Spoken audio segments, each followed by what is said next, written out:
Hello, ప్రార్థన చేసుకుందాం. ప్రేమ కలిగిన మా పరలోకపు తండ్రి, గడిచిన వారమంతా మమ్మల్ని కాపాడి తిరిగి మరలా మీ సన్నిధిని మాకు అనుగ్రహించి మీ వాక్యం వినడానికి మమ్మల్ని తోడుకొని వచ్చినందుకు స్తుతులు చెల్లిస్తున్నాము తండ్రి. మీ సన్నిధి మహాభాగ్యము. ఆ భాగ్యంలో మమ్మల్ని అందరినీ ఉంచినందుకు మీకు స్తుతులు చెల్లిస్తూ వాక్యం వినడానికి సిద్ధపడుతుండగా తండ్రి, మీ తోడును మీ సహాయాన్ని మాకు అనుగ్రహించమని క్రీస్తు వారి పుణ్యనామంలో ఈ ప్రార్థన వినపాలు అడిగి వేడుకొంచున్నాము తండ్రి. ఆమె దేవుని పిల్లలరా, చేరువచ్చిన మీ అందరికీ మన ప్రభు యేసుక్రీస్తు వారి నామంలో శుభములు, వందనములు తెలియజేస్తున్నాను. దేవుని మహాకృప, ఈ వారం అంతా దేవుడు మనల్ని కాపాడి తిరిగి మనల్ని దేవుడి సన్నిధికి తోడుకొని వచ్చాడు. అందుకు మన తండ్రికి మనం ఎప్పటికీ రుణస్థులమే. ఒక పక్క జరుగుతున్న ప్రమాదాలు మీరు చూస్తున్నారో లేదో, దేశాల మధ్య యుద్ధాలు, ఆ యుద్ధాలలో అమాయకులండి ప్రాణాలు చేతితో పట్టుకుని వాళ్ళు పరుగులు పెడుతుంటే రోడ్లంప భార్యలను పిల్లలను పట్టుకుని శరణార్థులుగా మారిపోయి ఇతర పట్టణాలకు, ఇతర దేశాలకు పారిపోతున్న పరిస్థితులు మనం చూస్తున్నాం. ఒక పక్క మనం ఉంటున్న మన తెలుగు రాష్ట్రాల్లో నినగాక మొన్న భయంకరమైన ప్రమాదం అని ఇంకా శవాలు కూడా దొరకలేదట. పటంచెరువు అవతల పాశమైలారం అన్న ఒక ఊరు ఉంటుంది. అక్కడ కెమికల్ ఫ్యాక్టరీస్ ఉంటాయి. ఆ కెమికల్ తయారవుతున్న ఒక ఫ్యాక్టరీలో ఒక రియాక్టర్ పేలింది. రియాక్షన్ ఎక్కువై ఒకటి పేలిపోతానండి, అందులో పనిచేస్తున్న వాళ్ళు చాలామంది ఆన్ స్పాట్లో చచ్చిపోయారు, చాలామంది గాయాల పాలయ్యారు. ఆ కంపెనీ ఇప్పటికీనండి చచ్చిపోయిన వారు లెక్క చెప్పడం లేదు. ఇప్పటికీ శవాలను ఎదుగుతున్నారు మంటలు ఆర్పిన తర్వాత. ఇవన్నీ మీకు ఎందుకు జ్ఞాపకం చేస్తున్నాను అంటే, మనం హాయిగా ఉంటున్నాం, మనం సంతోషంగా ఉంటున్నాం, ఆనందంగా ఉంటున్నాం. కనుక కష్టాల విలువ, శ్రమల విలువ, ఒక రకమైన విపత్తు కనుక మన మీద పడితే ఆ విపత్తు వల్ల మనకు జరిగే నష్టం ఇవేవి మనకి తెలియదు కనుక హాయిగా బ్రతుకుతున్నాం. కానీ కూలిపోతున్న కుటుంబాలను మీరు పలకరించండి. పాశమైలారంలో రియాక్టర్ పేలి పురుషులు చచ్చిపోతే ఆ కుటుంబాలన్నీ రోడ్డున పడిపోయినాయండి. తల్లిని పోగొట్టుకున్న, తండ్రిని పోగొట్టుకున్న వాళ్ళు, భర్తను పోగొట్టుకున్న వాళ్ళు, చిన్న చిన్న పిల్లలు ఉండి ఏడుస్తున్నారు, మా నాన్న చచ్చిపోయాడు, మా నాన్న చచ్చిపోయాడు అని. ఆ కుటుంబానికి జీవితకాలం తీరని శోకం అది. కానీ ఈరోజు మన కుటుంబాలు, మనం కాస్త హాయిగా ఉన్నాం, దేవుడి సన్నిధికి వస్తున్నాం, దేవుడి మాటలు వింటున్నాం అంటే ఇది దేవుడి కృప. ఎప్పుడు కూడా ఒక విషయం మనం గుర్తుపెట్టుకోవాలి. ఎవరికో ప్రమాదం జరిగి చచ్చిపోతే వాళ్ళు ఏదో చెడ్డవాళ్ళు అని, బ్రతికుండిపోయాం కనుక మనం ఏదో మంచి వాళ్ళం అని కాదు. యేసుక్రీస్తుల వారు చెప్తారు ఈ సంగతి. చాలామంది మనుషులు రకరకాలుగా చచ్చిపోతున్నప్పుడు, చచ్చిపోతున్న వాళ్ళందరూ చెడ్డోళ్ళు అని, బ్రతుకున్న వాళ్ళు మీరు మాత్రం మంచోళ్ళని మాత్రం మీరు అనుకోకండి. దేవుడు మిమ్మల్ని బ్రతికించింది మిమ్మల్ని మార్చుకోవడానికి అన్నాడు. ఈ సంగతి మీ అందరికీ తెలుసు. ఆ రోజున్న రోమ ప్రభుత్వపు అధికారులండి నరబలులు ఇచ్చేవారు. గలిలయలోని చాలామంది ప్రజలను చంపేసేవారు. అప్పుడు చెప్పాడు యేసుప్రభు ఈ మాట. చచ్చిపోయారు కదని వాళ్ళందరూ పాపులు చెడ్డోళ్ళు అనుకుంటున్నారేమో, బ్రతుకున్న మీరు మంచోళ్ళు అనుకుంటున్నారేమో. కాదు, బ్రతుకున్నాము అంటే దేవుడు కోరుకున్నట్టుగా మారడానికి, దేవుడు ఇవ్వబోయే మరణం తర్వాత మహాలోకం పరలోకాన్ని పొందుకోవడానికి సరిపడా భక్తి లేదా సరిపడా పరిశుద్ధత మీలో కలగడానికే దేవుడు మీకు ఆయుష్నిస్తున్నాడు అన్నది వాస్తవం. ఇక బైబిల్లో దేవుడు మనస్సు ఈరోజు చెప్తాను, చాలా జాగ్రత్తగా వినాలి. ఎవరిని ఇష్టపడతాడు దేవుడు భూమి మీద అంటే, ఎవరిని హక్కును చేర్చుకుంటాడు అంటే, ఎవరి మీద దేవుడు తన జాలి చూపిస్తాడు, ప్రేమ చూపిస్తాడు అంటే, దేవుడు మనసండి. నాకు తెలిసి బైబిల్ చదివినప్పుడు నాకు అర్థమైంది, దేవుడు మనసండి చాలా సున్నితమైన మనసు అండి, చాలా సున్నితమైన మనసు. దేవుని ఎడల మనం ఒక్కసారి మన జీవితంలో మనం చేసిన తప్పులు, పాపాలు, నేరాలు ఒప్పుకొని కంప్లీట్గా వాడిని విడిచిపెట్టే మనసు తెచ్చుకొని పశ్చాత్తాపడితేనట హక్కుని చేర్చుకుంటాడట. అలాంటి మనసు నాకు ఉందని చెప్పి దానికి ఒక కారణం చెప్పాడు దేవుడు బైబిల్లో. ఎందుకు మనుషులను దేవుడు ప్రేమిస్తాడు, ఎందుకు పశ్చాత్తాపడిన వాళ్ళను క్షమిస్తాడు. ఎందుకంటే మనం బైబిల్లో చూస్తున్నప్పుడు అండి, యోనా లాంటి ఒక మహాప్రవక్తే నినెవేకి వెళ్ళి వాక్యం చెప్పిన ఆయన అన్నప్పుడు నేను వెళ్ళను అన్నాడు. ఎందుకంటే నువ్వు వాళ్ళని శిక్షిస్తానంటావు, నేను వెళ్ళి వాక్యం చెప్పిన తర్వాత వాళ్ళు మారిపోయారు అనుకోండి, వాళ్ళు నువ్వేం చేస్తావు, క్షమించేస్తావు. నీ మనసు నాకు తెలిసి నేను వెళ్ళను అన్నాడు. తెలుసు కదా మీకు. అంటే దేవుడు మనస్సు ఏంటంటే ప్రారంభం నుంచి పశ్చాత్తాపడి చేసిన తప్పును ఒప్పుకొని క్షమించమని అడిగితే హక్కును చేర్చుకునే మనసు ఉంది దేవుడికి. ఆ మాట ఎంత బాగా రాశాడో ఒక చోట చూపిస్తాను. యెషయా గ్రంథం తీయండి. యెషయా గ్రంథం 66వ అధ్యాయం తీయండి. 2వ వచనం చూద్దాం. యెషయా గ్రంథం 66వ అధ్యాయం 2వ వచనం. అవన్నీ నా హస్తకృతములు, అవి నా వలన కలిగినవని. ఏమంటే ఇక్కడ జాగ్రత్తగా వినాలే, భూమి మీద అంటే మనుషులు జాగ్రత్తగా వినాలి. దేవుడు మనసు చెప్తున్నాను. భూమి మీద ఉన్న మనుషులు దేవుడికి ఏది ఇవ్వాలో అది ఇవ్వకుండా, దేవుడికి డబ్బులు ఇస్తేనో, దేవుడికి ఏమన్నా పువ్వులు ఇస్తేనో, కాయలు ఇస్తేనో, బియ్యం ఇస్తేనో, పొలంలో పండిన పంట ఇస్తేనో దేవుడు ఆనందపడతాడు, దేవుడు సంతోషపడిపోతాడు అని భ్రమపడుతూ ఉంటారు మనుషులు. నిజానికి దేవుడు మనసు ఏంటి అని మనం ఆలోచిస్తే, దేవుడు ఉద్దేశం ఏంటి అని ఆలోచిస్తే, ఇదిగో భూమి మీద సృష్టిలో నేను కలిగించినవి ఏవైనా సరే వాటిని పట్టుకొచ్చి మీరు నాకు ఇవ్వాలి అని అనుకున్నప్పుడు వాటి వలన నేను సంతోషించేవాడిని కాదు అంటున్నాడు. 2వ వచనం అదే. అవన్నీ నా హస్తకృతములు, అవి నా వలన కలిగినవని యెహోవా సెలవిచ్చుచున్నాడు. ఇప్పుడు మన సృష్టిలో ఏది పట్టుకెళ్ళి దేవుడికి ఇచ్చినా అది ఎవరి వలన కలిగిందట? ఆయన వలనే కలిగింది. ఇప్పుడు ఆయన వలన కలిగించిన సృష్టిలో ఉన్నవి పట్టుకొచ్చిమ్మని అనడం లేదు దేవుడు. తర్వాత చెప్తాడు, ఎంత బాగా చెప్తాడంటే, ఎవడు దీనుడై దీనత్వం, తగ్గింపు, దేవుడి మాటకు లోబడటం, దేవుడి మాటకు దేవుడి మాటకు తలొగ్గి, ఎవడు దీనుడై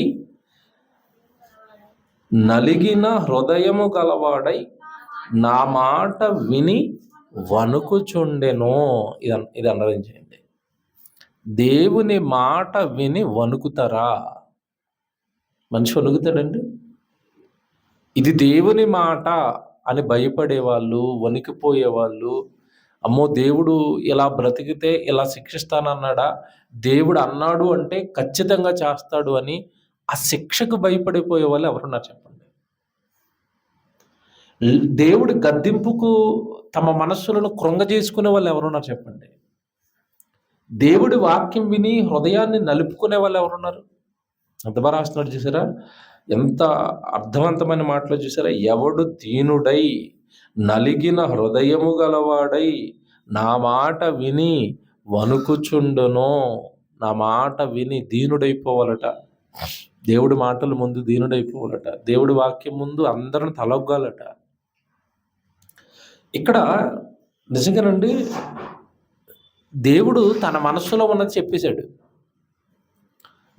మీరు నా పట్ల తెలుసో తెలియకో ఏవో చేసి ఉండొచ్చు, తప్పులు, నేరాలు, పాపాలు, గాయాలు నాకు చేసి ఉండొచ్చు మీరు. కానీ నేను ఒకటే కోరుకుంటున్నాను, మీలో నేను చూడాలనుకుంటున్నది దీనత్వం. మీలో నేను చూడాలనుకుంటున్నది దేవుడు ఏదైతే చెప్పాడో ఆ మాటలకి హృదయం నలిగిపోవాలట. ఏమన్నా మాట్లాడుతాను, దేవుడి వాక్యానికి హృదయాన్ని నలిపేసుకునే మనుషులు ఉన్నారా ఈరోజు? మరి చెప్పండి. సీరియల్ చూస్తున్నప్పుడు సీరియల్లో ఆవిడ ఏడిస్తే వీళ్ళు ఏడుస్తారు. అంటే హృదయాన్ని ఏం చేశారు? ఏం చేసుకున్నారు? నలుపుకున్నారు, బాధ పెట్టుకున్నారు. అంతే కదండి. బైబిల్లో మీరు చూడండి, పేతురు గారు ప్రసంగం చేసిన తర్వాత అపోస్తల కార్యాలు 2వ అధ్యాయంలో మీరే యేసుప్రభుని చంపేశారు అన్న తర్వాత వాళ్ళందరికీ ఆ మాటలు హృదయంలో ఏం చేయబడ్డాయట? పొడవబడ్డాయి. వాళ్ళ హృదయం నలిగింది, వాళ్ళ హృదయం గాయపడింది. వెంటనే దీనత్వంలోకి వెళ్ళిపోయారు. వాళ్ళు నలిగిపోయింది వాళ్ళ హృదయం. వెంటనే వాళ్ళు అన్నమాట సరెండర్ అయిపోయారండి అపోస్తులకి. అయితే మేము తప్పు చేసాం, మేము ఎంతకాలం తప్పు చేసాం, మాకు తెలుసో తెలియకో మేము తప్పు చేసాం, ఇప్పుడు మేమేం చేయాలని అడిగారా? ఏమండి, స్టిల్ ఇప్పటికి మనం ఎన్నో తప్పులు చేస్తాం. అవన్నీ తప్పులను మనకు తెలుసు, దేవుడు గద్దిస్తూనే ఉంటాడు. ఎప్పుడైనా ఒప్పుకునే వాళ్ళు ఉంటారు చెప్పండి. వాళ్ళు ఒప్పుకున్నట్టుగా అపోస్తల కార్యాలు 2వ అధ్యాయంలో ఉన్న యూదులు ఒప్పుకున్నట్టుగా ఈరోజు తప్పు చేస్తున్నవాడు ఇది తప్పు అని చెప్తే తప్పును సరి చేసుకోవడానికి కానీ దిద్దుకోవడానికి కానీ ఏమాత్రం ప్రయత్నం చేయకుండా దాన్ని కప్పుకోవడానికి మనిషి ప్రయత్నిస్తూ ఉంటాడు. తప్పులను కప్పుకోవడానికి ప్రయత్నిస్తూ ఉంటాడు, దానికి రూట్లు ఎత్తుకుంటూ ఉంటాడు. కానీ ఇక్కడ అలాంటి మనస్సులంటే దేవుడు అసహించుకుంటాడండి. అసహ్యం దేవుడికి అలాంటి మనసులు అంటే. తప్పుగా మన ముందుకు వచ్చేసినప్పుడు నలిగిపోవాలట, దీనత్వం కనపడాలట, ఆ చేసిన తప్పుకు పశ్చాత్తాపడాలి అట. ఎంత బాగా చెప్తున్నాడు 2వ వచనం, నాకు భలే ఉంటుందండి అది. ఎవడు దీనుడై నలిగిన హృదయము గలవాడై నా మాట విని వణుకుచుండెనో వానినే నేను దృష్టించుచున్నాను. నా దృష్టి వాడి మీద ఏముంది? ఎవరి మీద ఉంది ఇప్పుడు దేవుడి దృష్టి? ఎవరి మీద ఉంది దేవుడు ఆలోచనలు? ఇప్పుడు మాట చెప్తానండి, మనం దేవుడి దగ్గర తప్పు ఒప్పుకునే టైంకు ఆ తప్పు వల్ల మనకి చాలా నష్టం జరిగి ఉండొచ్చు. బాగా వినాలి నేను చెప్పేది. దేవుడి దగ్గర మనం ఒక తప్పును ఒప్పుకునే టైంకు, ఒక పాపాన్ని ఒప్పుకునే టైంకు దానివల్ల మన జీవితంలో చాలా డ్యామేజ్ జరిగి ఉండొచ్చు. ఇప్పుడు తప్పు ఒప్పుకున్న వాడి మీద దేవుడు దృష్టి ఎందుకు పెడుతున్నాడు అంటే, నేరాన్ని ఒప్పుకున్నవాడి మీద దేవుడు దృష్టి ఎందుకు పెడుతున్నాడు అంటే, ఆ తప్పులో నుంచి, ఆ పాపంలో నుంచి, ఆ నేరంలో నుంచి వాడిని ఎలా బయటికి లాగాలి? ఇప్పుడు వాడినే నేనేం చేశాను? దృష్టించుచున్నాను, అందులోంచి బయటికి లాగాలి ఇప్పుడు. ఎందుకంటే ఒప్పుకున్నాడు కదా, సరెండర్ అయ్యాడు కదా, పశ్చాత్తాపడుతున్నాడు కదా, తెలిగి చేశాను తండ్రి అని శరణ వేడుతున్నాడు కదా. ఇప్పుడు వాడిని ఎలా తీసుకురావాలి బయటికి? ఏమంటే ఏ తండ్రి అయినా బిడ్డ తప్పు చేసిన తర్వాత, జైల్లో పడిపోయిన తర్వాత తండ్రికి ఫోన్ చేసి, నాన్న నువ్వు చెప్పావు, నన్ను ఇలా బ్రతకమన్నావు, కానీ నేనే నీ మాట వినలేదు, తప్పు చేసేసాను, నీ మాటను మీరు నేరస్తుడిగా ఈరోజు జైల్లో పడిపోయాను, నువ్వు తప్ప నాకు ఇంకెవరున్నారు దిక్కు, నువ్వే కదా నన్ను కాపాడాలి, నేను చేసిన తప్పును ఒప్పుకుంటున్నాను, నీ మాట వినకపోవడం తప్పు, ఆ రోజు నేరంలో పడిపోతావని ముందే చెప్పావు నాన్న, నువ్వు తప్ప నాకు ఎవరు దిక్కు అంటే, ఇప్పుడు ఆ కొడుకుని కాపాడడానికి బెయిల్ తీసుకుని నాన్న జైలుకి వెళ్తాడా? వెళ్తాడు. ఎందుకు వెళ్తాడు? తప్పును ఒప్పుకుంటున్నాడు కనుక. ఒప్పుకోకుండా తండ్రి దగ్గర శరణ వేడకుండా ఉన్నాడు అనుకోండి, వాడు ఎప్పటికీ జైల్లోనే ఉండాలి, ఎప్పటికీ వాడు ఏమనుభవించాలి? శిక్ష అనుభవించాలి. నా శరణ వేడనప్పుడు, నేను చెప్పిన మాట మీరు వాడు తప్పు చేసినప్పుడు, తప్పు అయిపోయిందని ఒప్పుకోనప్పుడు నేనెందుకు వాడి మీద దృష్టి పెడతాను? చేసిన తప్పుకు వాడు ఏమనుభవించాలి? శిక్ష అనుభవించాలి. వదిలేస్తాడు కదండి దేవుడు.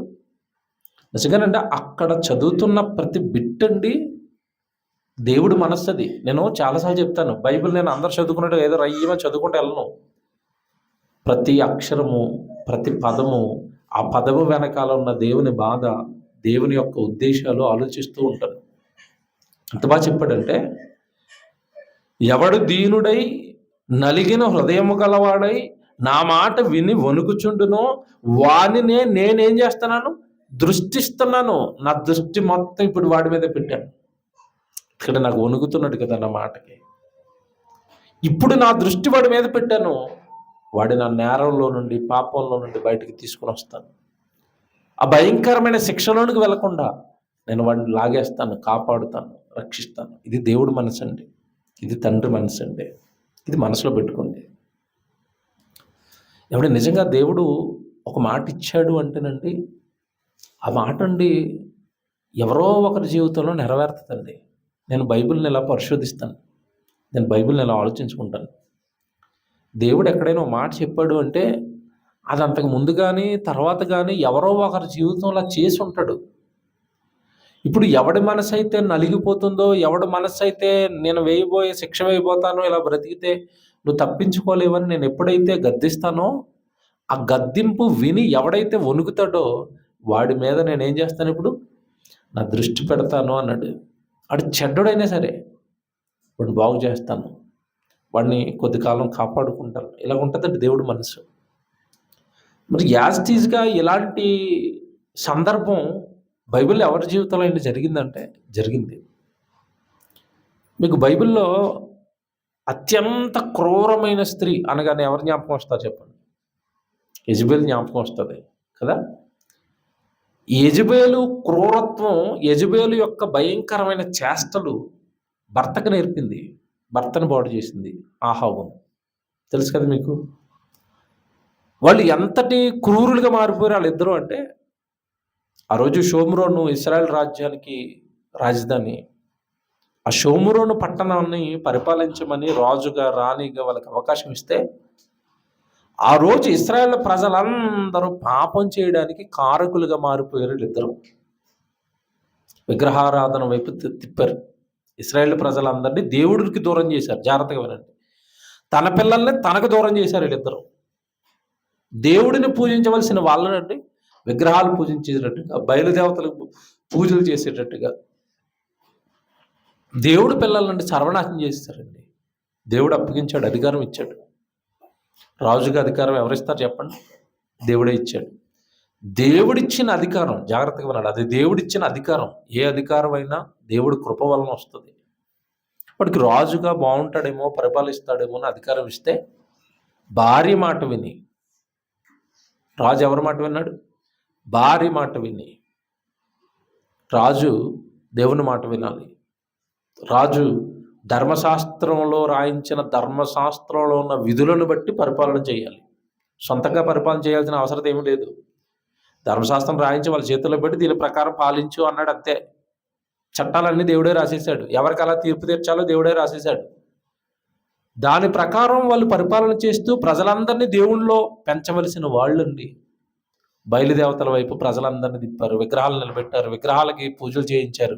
ఆ విగ్రహాల దగ్గర పూజలు చేయడానికి యాజకులుగా బయలుకి సంబంధించిన ప్రవక్తలు నిలబెట్టారు, యాజకులు నిలబెట్టారు. ఒక్క ఘోరం కదండి, కుటుంబం చేసిన ఘోరాలు ఒకటి కాదు రెండు కదండి, మహాఘోరాలు చేశారు. ఇవన్నీ సరిపోవన్నట్టు ఈ విగ్రహారాధన, ప్రజల్ని దేవుడికి దూరం చేయటం సరిపోదన్నట్టు మళ్ళీ మధ్యలో నాబోతు అనే ఒక పేదవాడి ద్రాక్ష తోట కోసం, మీకు తెలియదు కాదు కదా, వాడిని చంపేశారు. ఆ ద్రాక్ష తోట ఇవ్వలేదు అని యెజబెలు మధ్యలోకి ఎంటర్ అయ్యి అబద్ధపు సాక్ష్యాలు పుట్టించి రాజుగారికి వ్యతిరేకంగా వీడు ప్రవర్తించాడు అని అబద్ధపు సాక్ష్యాలు పెట్టి రాళ్లతో కొట్టించి చంపించేసింది. అతని పొలంలోనే అతను చంపించేశారు. అప్పుడు దేవుడు వచ్చాడు, ప్రవక్తను పంపించాడు. మీకు తెలుసు కదా, ఏలియా వెళ్ళాడు. ఏలియా వెళ్ళి అంటున్నాడు, అహాబు యెజబెలు మీ పని అయిపోయింది. ఇక దేవుడు చూసినంతకాలం చూశాడు, ఓర్చుకున్నంతకాలం ఓర్చుకున్నాడు. మీరు చేసినవి ఏమి చిన్న పాపాలు కాదు, సంఘాన్ని నాశనం చేశారు. మీరు ఇశ్రాయేల్ యొక్క ప్రజలందరినీ దేవుడికి దూరం చేసి నాశనం చేసేశారు. మీ పాపాలు చిన్నవేం కాదు, మీ నేరాలు చిన్నవేం కాదు, క్షమించేటంత చిన్న నేరాలు మాత్రమేవి కాదు. అవి సరిపోవన్నట్టు మరలా ఇదిగో ఈ పనికి మాలిన ఆస్తి కోసం, ద్రాక్ష తోట కోసం ఒక మంచివాడైన నిండు ప్రాణాన్ని తీసేశారు. దేవుడు మీ విషయంలో జరగబోయే భయంకరమైన శిక్ష ఏంటో చెప్పమని నన్ను పంపించాడు. యెజెబెలు జాగ్రత్తగా విను. ఎక్కడైతే నువ్వు నాబోతు రక్తాన్ని చిందించావో అక్కడే కుక్కలు నీ రక్తాన్ని నాకేస్తాయి, నీ జీవితం అయిపోయింది ఇక అన్నాడు. అహాబుని చూశాడు. అహాబు, ఎంతటి దుర్మార్గుడు నువ్వు! భార్య మాట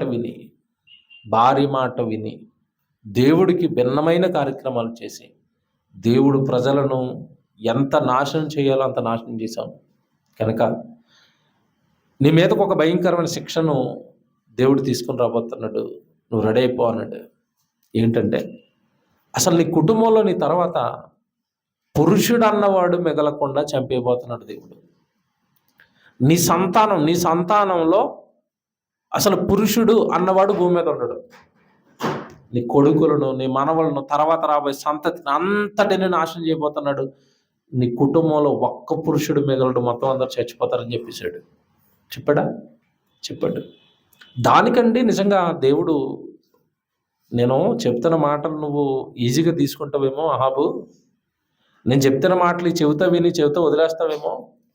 నేను మాటలు చెప్పి విడిచిపెట్టేవాడిని కాదు, నా సంగతి తెలుసు కదా, ఒకసారి చెప్పానంటే చేస్తాను, నా సంగతి నువ్వు తెలుసుకోవాలి. అంతకుముందు నీలాగే ప్రవర్తించిన రాజులు ఉన్నారు, చాలామంది ఉన్నారు కదండి. నీలాగా ప్రవర్తించిన రాజులందరికీ ఏం చేశానో ఒకసారి జ్ఞాపకం చేసుకో. చరిత్ర మర్చిపోయావు నువ్వు. చరిత్ర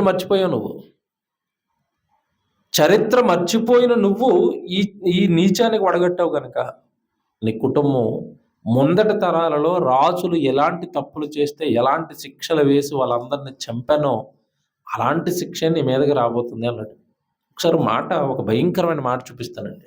అంటే దేవుడు గద్దిస్తే ఎలా గద్దిస్తాడో ఒక మాట చూపిస్తాను. రాజుల మొదటి గ్రంథం 21వ అధ్యాయానికి రండి. 21వ అధ్యాయానికి రండి. 21వ వచనం చూద్దాం. 21వ వచనం చూడండి. రాజుల మొదటి గ్రంథం 21వ అధ్యాయం 21వ వచనం. అందుకు యెహోవా ఎలాగ సెలవిచ్చెను, నేను నీ మీదకి అపాయమును రప్పించెదను. అండర్లైన్ చేయండి. ఏం రప్పిస్తాడట? అపాయం. ఏమంటే దేవుడు అనగానే అపాయం నుండి కాపాడాలి, కాపాడకపోతేనే చచ్చిపోతాం. కానీ ఇక్కడ దేవుడే అంటున్నాడు, నేను నీ మీదకి ఏమి రప్పించబోతున్నాను? అపాయం. దేవుడు మనిషి మీదకి అపాయాన్ని రప్పిస్తే మనిషి బ్రతికి బట్టగట్టగలడా? మీరు ఆలోచించండి. ఈ విషయం వాడికి తెలిసింది బాగా, అహాబుకి. నీ మీదకి అపాయమును రప్పించదను, నీ సంతతి వారిని నాశనము చేతును, అల్పులేమి గనులేమి ఇశ్రాయేలులో అహాబు పక్షమున ఎవరనూ లేకుండా పురుషులందరినీ నిర్మూలము చేతును. ఒక్క మగ పురుషుడు కూడా, ఏమండి, మగవాడు కూడా నీ సంతానంలో ఎవ్వడు మిగలడు, అందరిని చంపేపోతున్నాను, అందరూ నిర్మూలం. నువ్వు చేసిన పాపానికి నీ సంతానం అంతా తీసివేయబోతున్నాను. ఎందుకంటే నీలాంటి చేష్టలే వాళ్ళకి వస్తాయి. మా తాత ఇలా చేశాడు కదా అని నిన్ను బట్టి వాళ్ళు ఈ కార్యక్రమాలు చేసే అవకాశం ఉంది. అక్కడికి ఎవరిని ఉంచను. నీ సంతానం మొత్తాన్ని తీసేస్తున్నాను, నాశనం చేతును. ఏమంటే అల్పులేమి గనులేమి ఇశ్రాయేలులో అహాబు పక్షమును ఎవరునూ లేకుండా పురుషులందరినీ నిర్మూలన చేతును. ఇశ్రాయేలు వారు పాపం చేయుటకు నీవు కారకుడువై, ఇది అండర్లైన్ చేసుకోండి. ఇశ్రాయేలులు పాపం చేయుటకు నీవు కారకుడువై నాకు కోపమును పుట్టించితివి గనుక, ఏమంటే నెబాతు కుమారుడైన యెరోబాము కుటుంబమును అహియా కుమారుడైన బయషా కుటుంబమునకు నేను చేసినట్లు నీ కుటుంబమునకు చేయుదునని యెహోవా సెలవిచ్చుచున్నాడు. డైరెక్ట్గా చెప్పేశాడు, ఎగ్జాంపుల్ చెప్పాడు. యెరోబాము కుటుంబం ఏమైందో చూసుకో, బయషా కుటుంబం ఏమైందో చూసుకో, అలాగే నీ కుటుంబము కూడా నాశనం కాబోతుంది అన్నాడు. ఏమండి, ఈ విషయం చెప్తున్న టైం కండి ఆహాబు రాజు, యెజెబెలు రాణి, ఒక ప్రవక్త వచ్చి చెప్తున్నాడు. అప్పటికే చాలామంది యెహోవా ప్రవక్తలను, అంటే దేవుని ప్రవక్తలను చంపేశారు. వీళ్ళు దేవుని ప్రవక్తలను చంపిన వాళ్ళు. దేవుని ప్రవక్తలను చంపేసి ఎంతటి ఘోరమైన మారణ హోమం సృష్టించారో మనం చదువుతున్నప్పుడు, చరిత్ర చదువుతున్నప్పుడు మనకు అర్థమవుతుంది వాళ్ళ గురించి. అలాంటి వాళ్ళ దగ్గరకు వచ్చండి ఒక ప్రవక్త, ఎలియా ప్రవక్త మాట్లాడగానే యెజెబెల్ లాగే ఉందంటే అది ఏం మారలేదు, అది క్రూరాలు. కానీ ఆహాబులో పశ్చాత్తాపం వచ్చింది. ఇది విషయం ఇక్కడ. ఆహాబులోనికి పశ్చాత్తాపం వచ్చింది. దేవుడు నిన్ను శిక్షిస్తాడు జాగ్రత్త అని ప్రవక్త చెప్పగానే అతనిలో ఒక అలర్ట్ వచ్చిందండి. నిజమే, ఇంతకాలం నా భార్య మాట విని నేను తప్పు చేసుకుంటూ వెళ్ళిపోయాను. ఈరోజు మనకి కూడా ఆ రోజు ఆహాబుకు ఏమంటే ప్రవక్త అయిన ఎలీషా గారి ద్వారా చెప్పినట్టు ఈరోజు మనకి సేవకుడి ద్వారా, బోధకుడి ద్వారా బోల్డ్ అనే విషయాలు ప్రతి వారము దేవుడు మనల్ని హెచ్చరిస్తూ ఉంటాడు. దాన్ని తీసుకునే మనసు ఉందా? దానిని మనస్కరించే మనసు ఉందా? వాటిని మనసులో పెట్టుకుని పశ్చాత్తాపపడే మనసు ఉందా? ఎన్ని దుర్మార్గాలు చేసిన, ఎంత భయంకరమైన కీడులు చేసిన అహాబు కేవలం పశ్చాత్తాపపడిన దానిని బట్టి, అతని హృదయంలో దేవుడి మాటకు స్థానం ఇచ్చిన దానిని బట్టి, నలిగిపోయిన హృదయాన్ని బట్టి దేవుడు ఆహాబును కరుణించాడు. మీరెందా చదువుకున్న మాట యెషయా గ్రంథంలో మీరు మర్చిపోకూడదు. అది ఎవడైతే దీనుడై నలిగిన హృదయము గలవాడై నా మాట విని వణుకుచుండునో వానిని నేనేం చేస్తాను, దృష్టిస్తాను అనడా. ఇప్పుడు ఆహాబు ఏమంటున్నాడు తెలుసండి? ఈ భయంకరమైన శిక్షలు నీ మీదకి రాబోతున్నాయి. 25వ వచనం, తన భార్య అయిన యెజెబెలు ప్రేరణ చేత యెహోవా దృష్టికి కీడు చేయి తను నమ్ముకున్న ఆహాబు వంటి వాడు ఎవడనూ లేడు. ఇశ్రాయేలు ఎదుట నిలవకుండా యెహోవా వెళ్ళగొట్టిన అమోరీల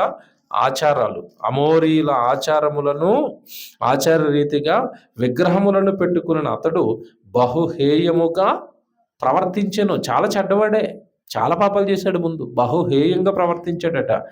ఆహాబు ఆ మాటలు విని, అండర్లైన్ చేయండి, ఏలియా చెప్పిన మాటలు విని, ఆహాబు ఆ మాటలు విని తమ వస్త్రములు చింపుకొని, రాజు వస్త్రాలు చింపుకొని, గోనె పట్టపు కట్టుకుని ఉపవాసముండి. చూసారా? ఇప్పుడు ఆహాబులో ఏమొచ్చింది చెప్పండి? ఏమొచ్చింది? పశ్చాత్తాపం వచ్చింది, మారు మనస్సు వచ్చింది, దేవుడి మాటలకు భయం వచ్చింది. నిజమే, నేను తప్పు చేశాను, అనవసరంగా యెజెబెలు మాటలు విని మారణ హోమం సృష్టించాను, తప్పు చేశాను. ఏమండి, మనస్సు అండి, నిజంగా చెప్తున్నాను, మీలో ఎవరికైతే వస్తుందో, ఏదైనా దేవుని ఎడల తప్పుగా ప్రవర్తించినప్పుడు, దేవుడికి దూరం అయిపోయినప్పుడు, దేవుడికి చేయాల్సినవి చేయలేకపోతున్నప్పుడు, లోక సంబంధమైన ఆశలు ఏమైనా మనల్ని కమ్మేసినప్పుడు, పాపాలు ఏమైనా మనల్ని కమ్మేసినప్పుడు, దేవుడి వాక్యం ద్వారా మనల్ని గద్దిస్తున్నప్పుడు, నేను తప్పు చేస్తున్నాను, ఇది రైట్ కాదు అన్న పశ్చాత్తాపం మీలో ఎవరికైతే వస్తుందో దేవుడు వాళ్ళ మీద దృష్టి పెడతాడు. చాలా గొప్ప వాళ్ళని చేస్తాడు, చాలా ఉన్నతమైన స్థానానికి తెస్తాడు.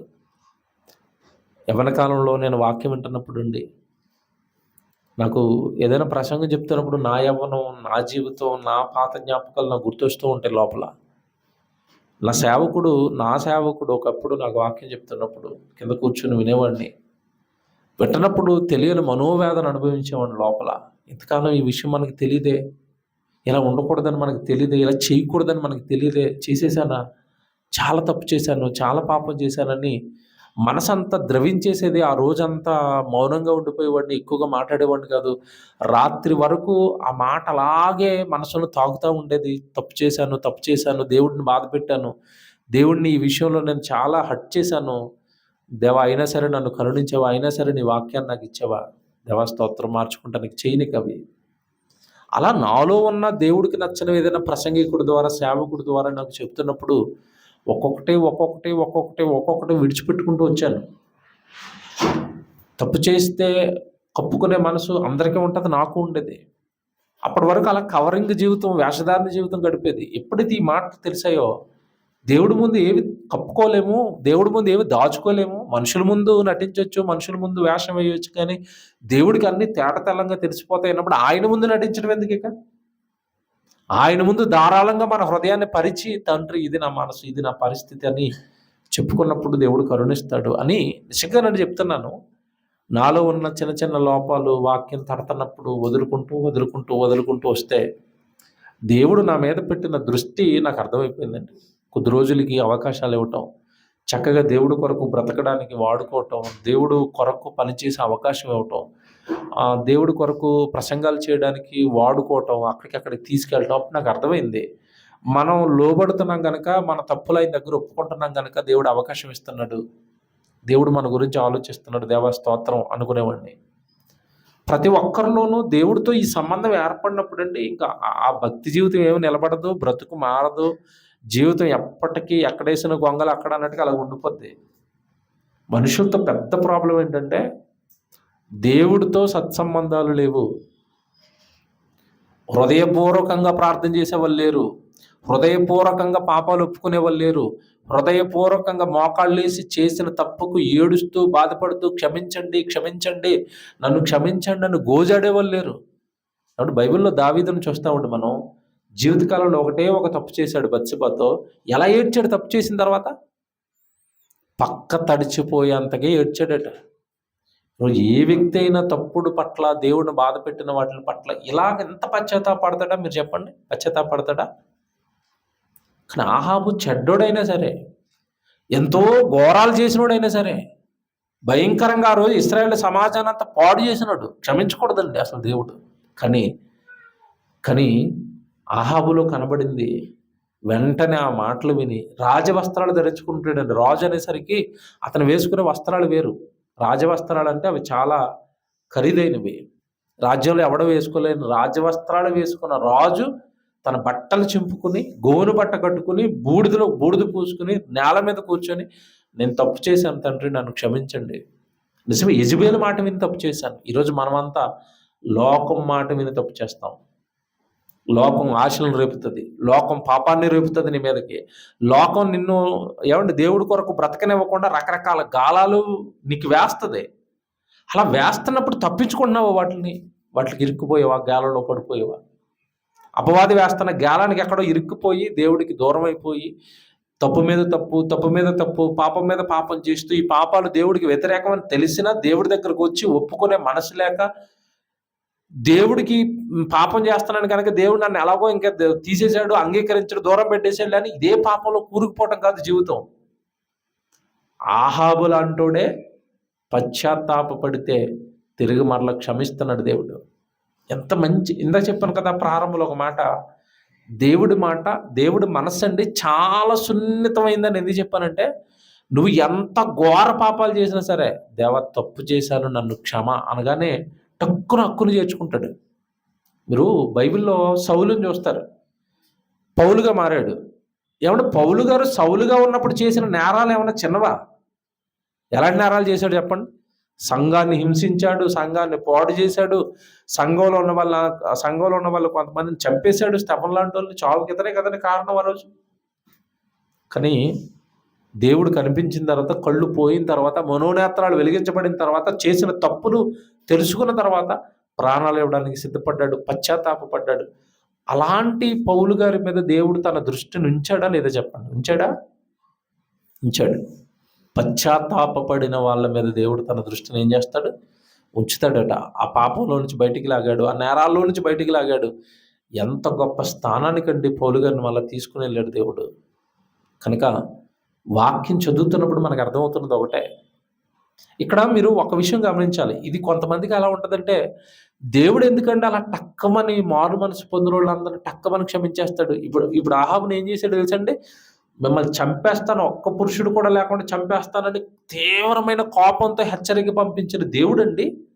వాడు ఎప్పుడైతే భయపడిపోయి గోనుబట్ట కట్టుకుని కూర్చున్నాడో, వెంటనే ఏలియాతో ఏమంటున్నాడు తెలుసండి? ఎంత మంచోడండి తండ్రి, ఎంత ప్రేమ కలిగినోడండి తండ్రి. నిజంగా ఆశ్చర్యపోయాను నేను, ఎంత ప్రేమ చూపించాడో. మీకు మాట చూపిస్తాను, 27 వచనం. ఆహాబా మాటలు విని తన వస్త్రములు చింపుకుని గోనుపట్ట కట్టుకుని ఉపవాసం ఉండి, గోనుపట్ట మీద పరుండి వ్యాకుల పడుచుండగా. వ్యాకుల పట్టం అంటే బాధపడిపోతున్నాడండి, మనోవేదన అండి ఇది. వ్యాకుల పట్టం అంటే మనోవేదన అండి, కుమిలిపోతున్నాడు. చిచ్చి, తప్పు చేశాను తండ్రి, తప్పు చేసేసాను తండ్రి. గోనె బట్ట మీద పడుకున్నాడట రాజు. అంతఃపురంలో, మేడల్లో, పట్టు పరుపుల మీద పడుకోవాల్సిన, పట్టు పాన్పు మీద పడుకోవాల్సిన రాజుండి నేల మీద పడుకుని వ్యాకులు పడుతూ, బాధపడుతూ దేవుడిని గోజాడుతున్నాడు. అప్పుడు దేవుడు ఏమంటున్నాడు చూడండి, యెహోవా వాక్కు 28, యెహోవా వాక్కు తిష్బీయుడైన ఏలియాకు ప్రత్యక్షమై ఇలాగూ సెలవిచ్చెను, ఆహాబు నాకు భయపడి. అండర్లైన్ చేయండి. ఆహాబుకి ఏమొచ్చింది? భయం. మీరు చదువుకున్న యెషయా గ్రంథంలో దేవుడు ఏమన్నాడు? ఎవడు నాకు భయపడి వణుకుచుండును అన్నాడు. ఇప్పుడు ఆహాబుకి ఏమొచ్చింది? భయం. దేవుడి చేతిలో పడిపోతే నా జీవితం అల్లకల్లోలం, భయం. దేవుడు శిక్ష నా మీదకి వచ్చిందా, జీవితం ఇంకా అసలు కోలుకోదండి. లోకంలో దౌర్భాగ్యమైన స్థితిలోనికి మనిషి వెళ్ళిపోతాడండి. లోకంలో అస్సలు బాగోడు, చచ్చిపోయిన తర్వాత ఎలాగో నరకం, అది కన్ఫర్మ్. కానీ ఈ చిన్న జీవితం కూడా సర్వనాశనం అయిపోద్దండి. అది తెలిసింది, ఆహాబుకు తెలిసిపోయింది, ఏడ్చాడు. అప్పుడు అంటున్నాడు దేవుడు 29లో, ఆహాబు నాకు భయపడి వినయముగా ప్రవర్తించుట చూచితివా. ఇది ఎవరితో చెప్తున్నాడు? ఏలియాతో చెప్తున్నాడు. ఫోర్స్గా శిక్షించమని, తిట్టమని పంపించింది ఎవరు? దేవుడే. తిట్టమని ఏలియాను పంపించి మళ్ళా ఏలియాను పిలిచి ఏమంటున్నాడు? ఆహాబును చూచితివా, నాకు భయపడి ఎలా సరెండర్ అయిపోయాడు చూసావా, నా వాక్యానికి ఎలా భయపడుతున్నాడు చూసావా, మంచోడు కదా అంటున్నాడు. ఏంటండి దేవుడు మనసు, పిచ్చోడిని అయిపోయింది నేనైతే. తిట్టమని పంపింది ఈయనే, ఆడు మారిపోగానే నా కొడుకు చూసావా ఎంత మంచోడో. బా, ఏం దేవుడండి, ఎంత మంచోడండి దేవుడు. పిచ్చెక్కిపోతాడండి దేవుడు అర్థమైతే. తప్పు చేయాలనిపించదండి, ఆయన బాధ పెట్టాలనిపించదండి. ఇలాంటి సందర్భాలు చదువుతున్నప్పుడు కళ్ళంపూడి నీళ్లు తిరుగుతాయండి. ఇటు ఎంత ప్రేమ దేవుడికి మనుషులంటే. ఎంత ఎంత చెడ్డోడైనా, ఎన్ని గాయాలు చేసినా, తప్పు చేశాను అంటే మళ్ళా ఒడిలో పెట్టేసుకుంటాడా. ఏమన్నాడు తెలుసండి? ఏమన్నాడు తెలుసా? నేను ఇంకొకసారి మాట అన్న తర్వాత శిక్షిస్తాను అని మాట అనేసిన తర్వాత దాన్ని ఇంక వెనక్కి తీసుకోలేను. శిక్ష అయితే ఖచ్చితంగా వస్తుంది చేసిన తప్పుకు. కానీ ఆహాబు మారాడు కనుక ఆహాబు కాలంలో మాత్రం ఎవరిని ఏం చేయను, వీడు హ్యాపీగా చచ్చిపోవాల్సింది అన్నట్టు. ఆహాబు ఇలాంటి భయంకరమైన శిక్ష చూడకూడదు, మారాడు కదా. వాడి కుటుంబం వాడి కళ్ళ ముందే నాశనం అయిపోకూడదు. వాడు బ్రతుకు కాలంలో మాత్రం ఈ శిక్షణ వాడి మీదకి రానే ఉన్న. కొడుకు మారిపోయాడు, వద్దు నా శిక్షణ ఆపేస్తాను అన్నాడు.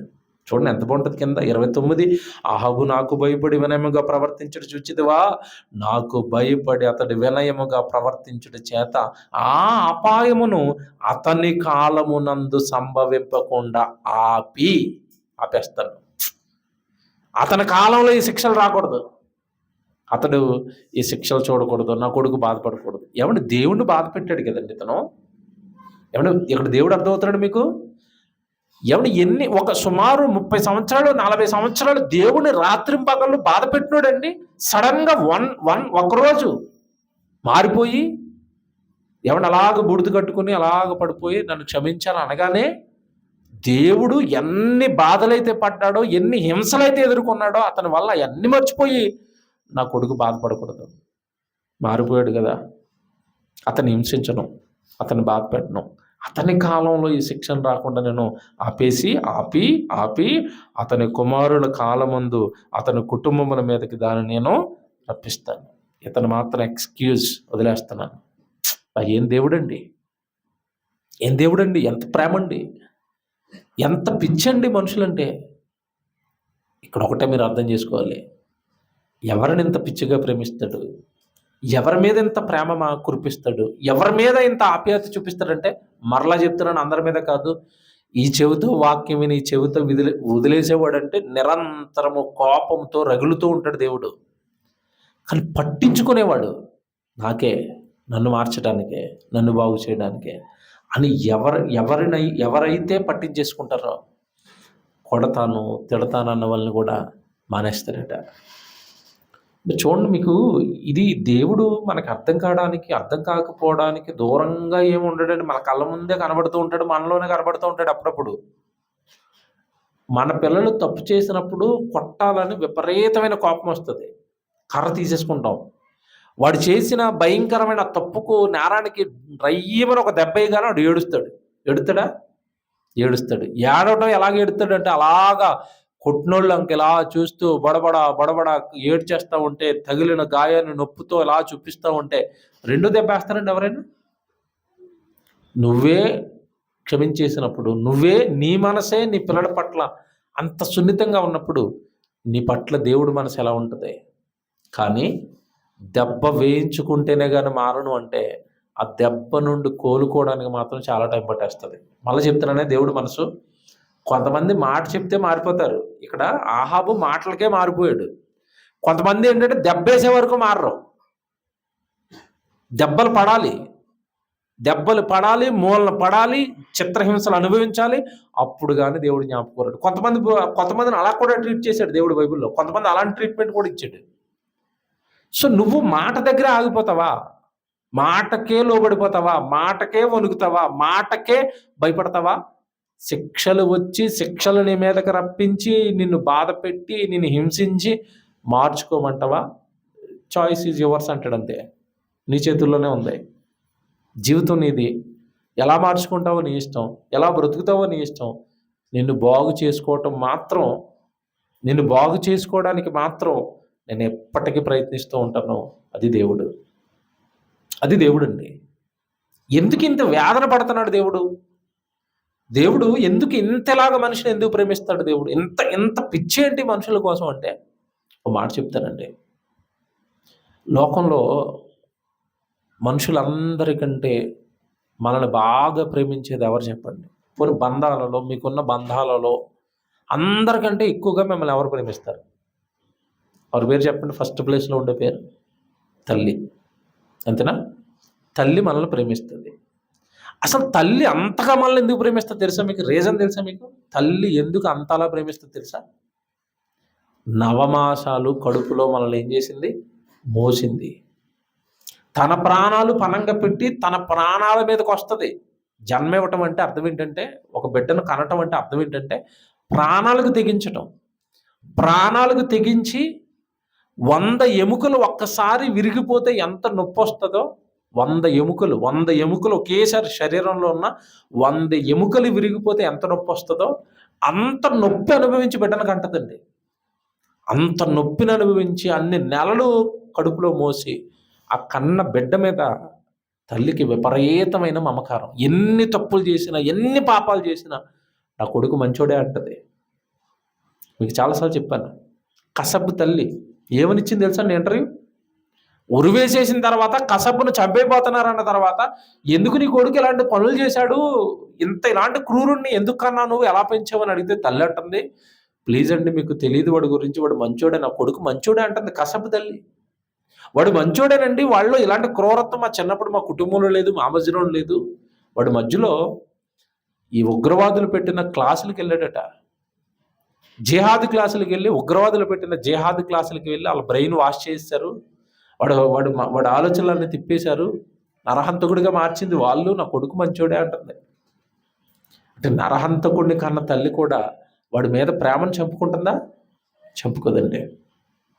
ఇప్పుడు దేవుడు అనగానే జాగ్రత్తగా వెళ్ళాలి. దేవుడు అనగానే తల్లి ఎలాగైతే ప్రసవ వేదనతో కంటదో మనల్ని కూడా దేవుడు అలాగే ప్రసవ వేదనతో కన్నాడు. జాగ్రత్తగా వినాలి. ఇది తల్లి మోసింది 9 నెలలే, కానీ దేవుడు నిన్ను మోస్తున్నది ఎప్పటి నుంచో తెలుసా? జగత్తు పునాది వేయబడక మునుపు నిన్ను కన్నాడు. నిన్ను అప్పటి నుంచి మోస్తూనే ఉన్నాడు. ఆదంలోనికి పెట్టాడు. తరతరాలు దాటించి స్టిల్ ఇప్పటి వరకు నువ్వు బ్రతుకున్నావంటే జగత్తుకు ముందు పుట్టిన నిన్ను ఇప్పటి వరకు మోస్తున్నాడు తండ్రి. ఏదో 60-70 ఏళ్ళ నీ పాపాలు ఇప్పటి నుంచే భరిస్తున్నాడు దేవుడు అనుకున్నావేమో.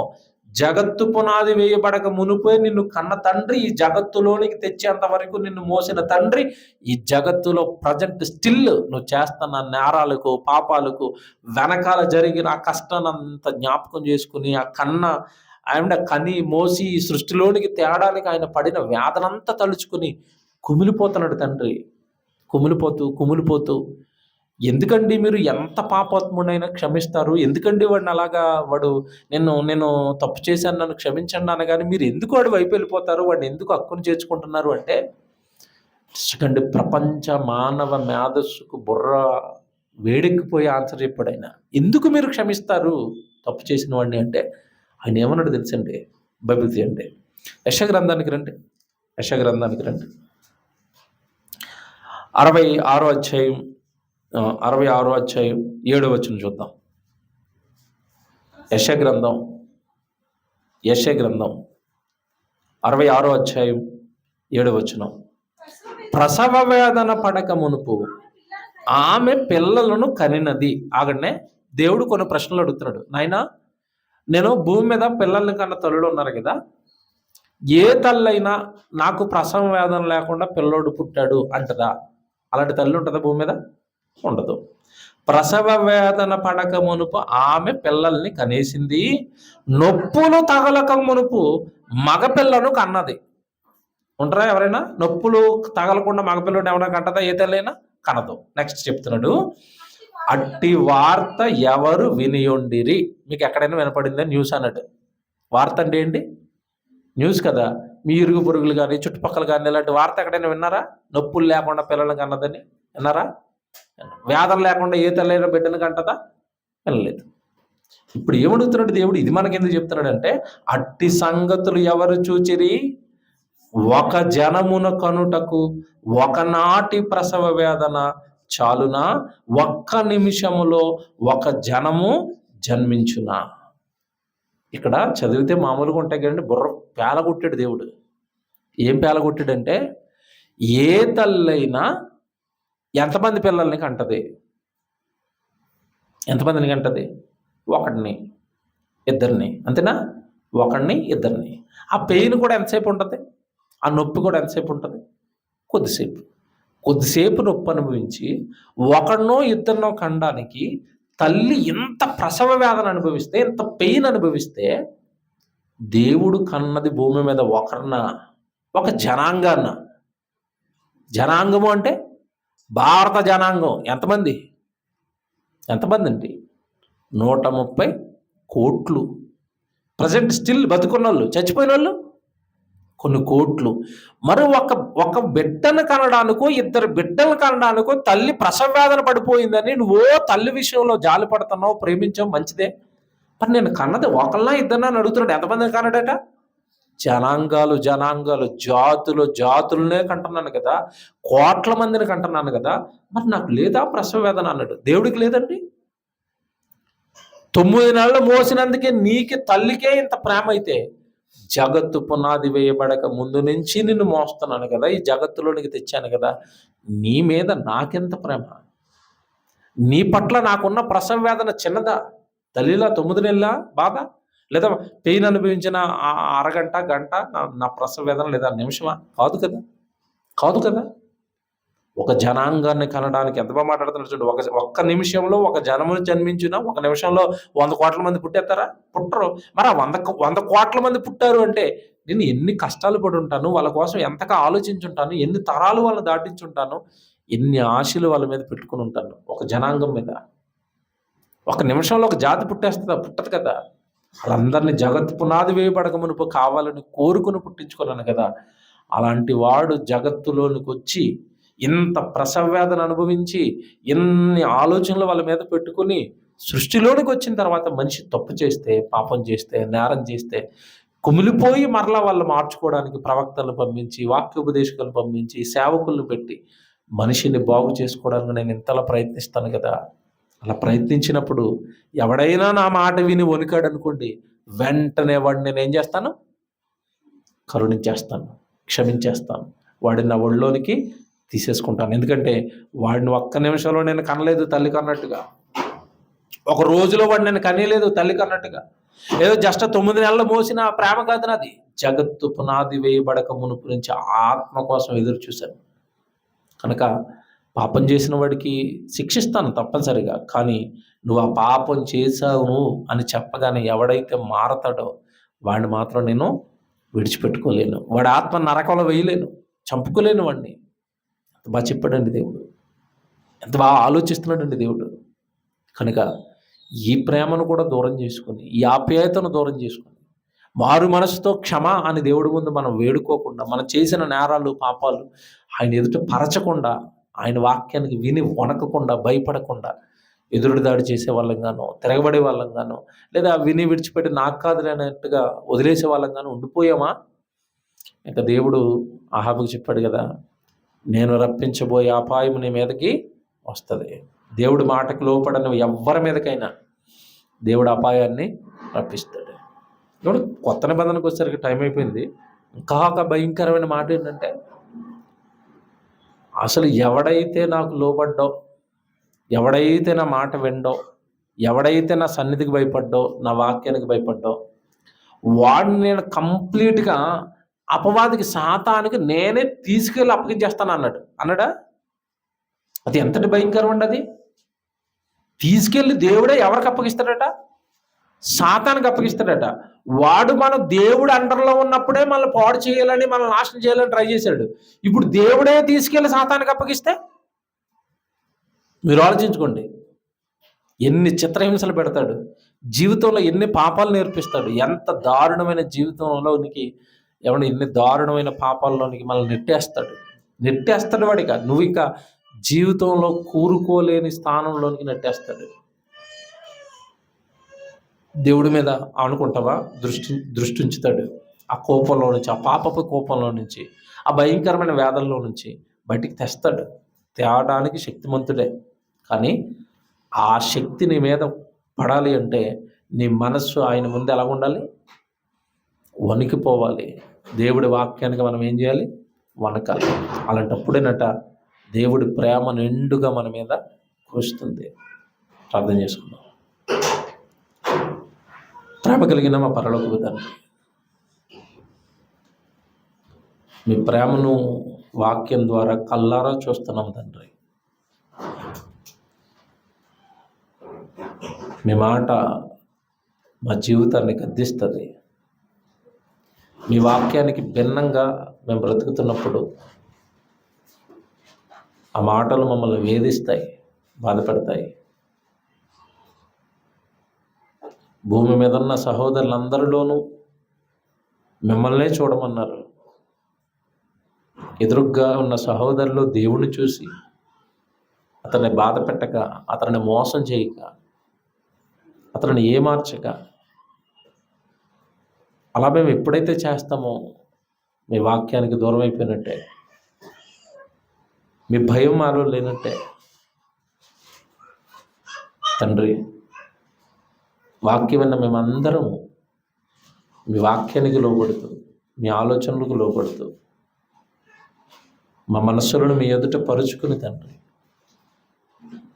తప్పులను, నేరాలను, పాపాలను ఒప్పుకుంటూ మీ కొరకు జీవించగలుగు ఆ బలాన్ని, ధైర్యం కలిగిన జీవితాన్ని అందరికీ అనుగ్రహించమని, ఎత్తబడిన వాక్యము మీ పిల్లల హృదయాలలో ఫలించుటకు కృప చేయమని క్రీస్తు వారి పుణ్యనామంలో ఈ ప్రార్థన విన్నపాలు అడిగి వేడుకొనిచున్నాము తండ్రి.